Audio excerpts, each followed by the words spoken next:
सत साहिब जी, बंदी छोड़ सतगुरु रामपाल जी महाराज जी की जय हो। परमात्मा की सभी प्यारी आत्माओं को दास का सत साहिब।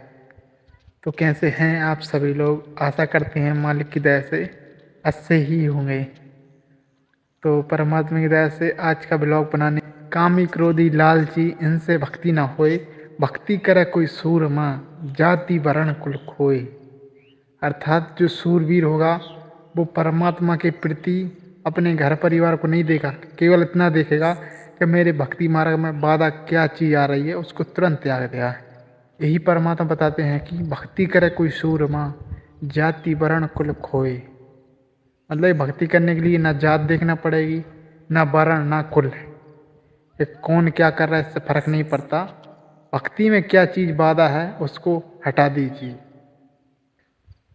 परमात्मा कहते हैं कि आप लोगों के कुछ पाप ऐसे होते हैं जो केवल दान से समाप्त होते हैं, और कुछ पाप ऐसे होते हैं जो प्रणाम मात्र से ही ठीक हो जाते हैं। लेकिन कुछ पाप ऐसे भी होते हैं जो सुमरन, भक्ति और परमात्मा के लगन से भी ठीक हो जाते हैं। परमात्मा यही अपने सत्संग में बताते हैं कि बच्चों, काल के लोक में तुम पे बहुत सारे पाप लग चुके हैं, इसलिए तुम कलयुग में जन्मे हो, और कलयुग में निरे पापी होना है। अगर सद्भक्ति प्राप्त नहीं की ना तो क्षण भर में पाप लग जाएगा। ऐसा ही कलयुग है। परमात्मा कहते हैं कि भेड़ पूंछ को पंडित पकड़े, भादो नदी भोंगा, गरीबदास ये बहुजल डूबे, जिन्हें नहीं साथ सत्संगा।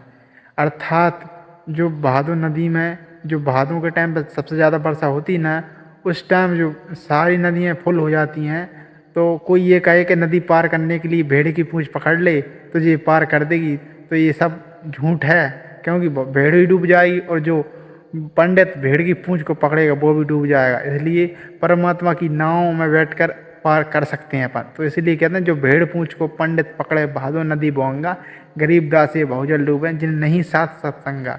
जो भादो नदी में भेड़ पूंछ को पकड़े वो डूब ही जाएगा। तो ऐसे पंडितों का हाल होने वाला है। तो सद्भक्ति ग्रहण कीजिए। सच्चा सदगुरु संत रामपाल जी महाराज जी हैं, जो विश्व के जगत गुरु तत्वदर्शी। मालिक ने विशेष संदेश में बताया है कि जैसे कोई कोऑर्डिनेटर है भाई, वो सेवा कर रहा है तो वो तन मन धन से सेवा करे, और भाई वो मजदूरी समझे कि मैं मजदूरी कर रहा हूँ, खुद एक खुदा ना बन जाए। परमात्मा ने यही आदेश दिया है कि खुद खुदा ना बन जाए, मजदूरी समझ के मजदूरी ही करनी चाहिए परमात्मा की। और मालिक से यही अर्जी होनी चाहिए कि परमात्मा और मजदूर दियो, नहीं तो वो और मतलब कि और उससे छोटे वाले कोऑर्डिनेटर को वो धमकाया लगे या कहने लगे तू ऐसा कर वैसा कर। तो परमात्मा कहते हैं जो मालिक का आदेश आए वो आगे अपने भाई बहन में शेयर करे और उनसे प्यार से कहे कि भाई परमात्मा का ऐसा आदेश आया है और ऐसे ही करना है। और कोई भगत अगर बाय कुछ और अपने हिसाब से समझ लगेगा जो खुद बना रहा है, तो उसकी गलती हैगी। जो आदेश परमात्मा आएगा तो उसी का पालन करना चाहिए भगत को। यही परमात्मा का आदेश है। और कोई ये भगत समझे कि भाई मैं नहीं करता तो वो महादोषी है परमात्मा का। फिर भक्ति करना छोड़ दो। जब मालिक का आदेश नहीं मान सकते तो अपन भक्ति फिर क्यों कर रहे हैं? जगत में बढ़िया है भाई। तो इन चीज़ों को समझो, मालिक यही बता रहे हैं। और कोई भगत सेवा कर रहा है तो वो मालिक से सेवा ही मांगेगा। क्योंकि और भगत ऐसे देखे हैं अपन ने जो तन मन धन से सेवा नहीं करते, ऊपर से मंदिर सेवा करते हैं।